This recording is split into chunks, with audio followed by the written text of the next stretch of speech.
Shalom, selamat pagi Bapak Ibu Saudara-saudari.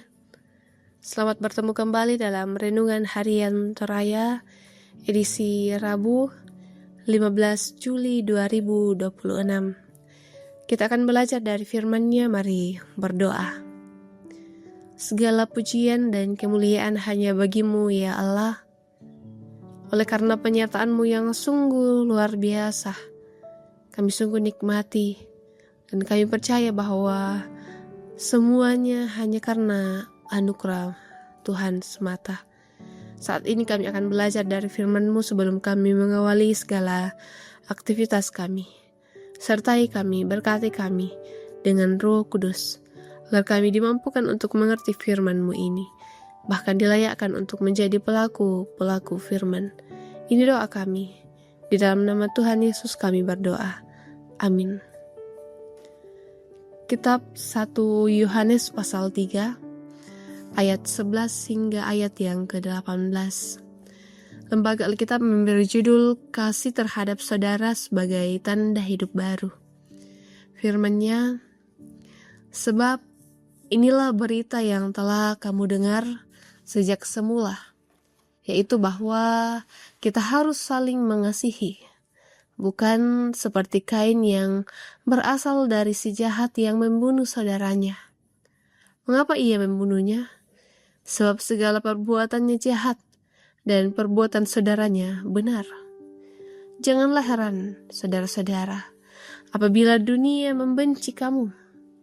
Kita tahu bahwa kita sudah berpindah dari dalam maut ke dalam hidup. Sudah berpindah dari dalam maut ke dalam hidup, yaitu karena kita mengasihi saudara kita. Siapa yang tidak mengasihi, ia tinggal di dalam maut. Setiap orang yang membenci saudaranya adalah pembunuh manusia. Dan kamu tahu bahwa tidak ada pembunuh yang tetap memiliki hidup yang kekal di dalam dirinya. Dengan inilah kita mengenal kasih, yaitu bahwa Kristus telah menyerahkan nyawanya untuk kita. Jadi kita pun wajib menyerahkan nyawa kita untuk saudara-saudara kita.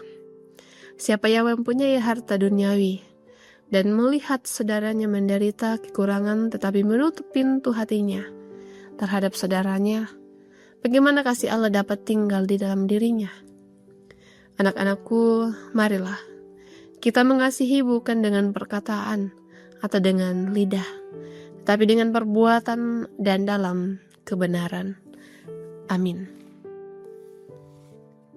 Tema perenungan kita di hari ini, kasih atau sekedar kata.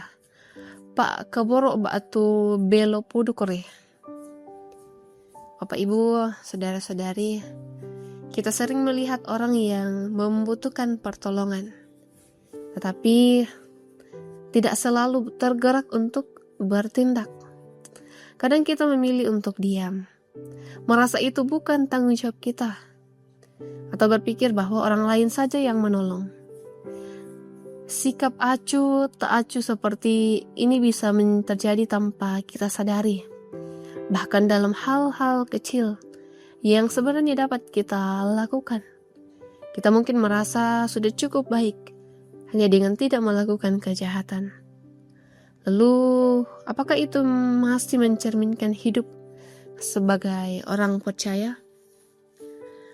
Rasul Yohanes mengingatkan jemaat bahwa sejak semula, orang percaya itu dipanggil untuk saling mengasihi, dan tidak seperti Kain yang membunuh saudaranya karena hatinya dipenuhi kejahatan. Ukuran kasih yang sejati telah dinyatakan dan diteladankan oleh Yesus Kristus yang rela menyerahkan nyawanya bagi dunia ini. Karena itu, kasih tidak cukup hanya diucapkan dengan kata-kata, tetapi harus dinyatakan dalam tindakan nyata. Rasul Paulus bahkan memberi contoh yang sangat konkret, bahwa jika seseorang memiliki harta dan melihat saudaranya kekurangan, tetapi menutup pintunya, bagaimana mungkin kasih Allah tinggal di dalam dirinya? Perkataan ini menegur banyak orang percaya agar tidak hidup dengan sikap acuh terhadap kebutuhan sesama. Kasih yang sejati selalu mendorong seseorang untuk bertindak. Sangatlah perlu memeriksa diri dengan jujur. Apakah kasih kita nyata dalam tindakan? Atau hanya berhenti pada kata-kata saja? Sebab itu mari mulai dari hal-hal sederhana. Bahwa kita peka terhadap kebutuhan orang lain. Kita mau berbagi. Dan kita tidak menutup hati ketika melihat sesama yang kekurangan. Mari jangan menunda untuk berbuat baik ketika ada kesempatan.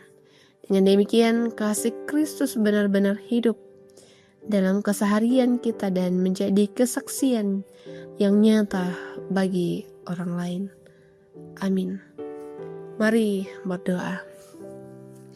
Ya Tuhan, kami bersyukur pagi ini kami boleh belajar dari firman-Mu. Kami kembali diingatkan bahwa Tuhan akan mengasihi, menuntun kehidupan kami. Oleh karena itu, sebagai syukur kami karena penyertaan Tuhan yang sungguh luar biasa, mampukan kami ya Tuhan, untuk selalu mengagungkan nama-Mu di setiap pelayanan, tugas dan tanggung jawab kami. Berkati semuanya, karuniakan kami kesehatan, kekuatan. Berkati juga jemaat Tuhan di Jemaat Palangkaraya dan cabang kebaktian Murung Raya. Orang tua kami yang lansia, Tuhan kuatkan. Berkati dalam masa tua agar terus berpengharapan kepada Tuhan. Kami sebagai orang tua mampukan dalam pekerjaan dan juga dalam mengerahkan anak-anak yang Tuhan karuniakan.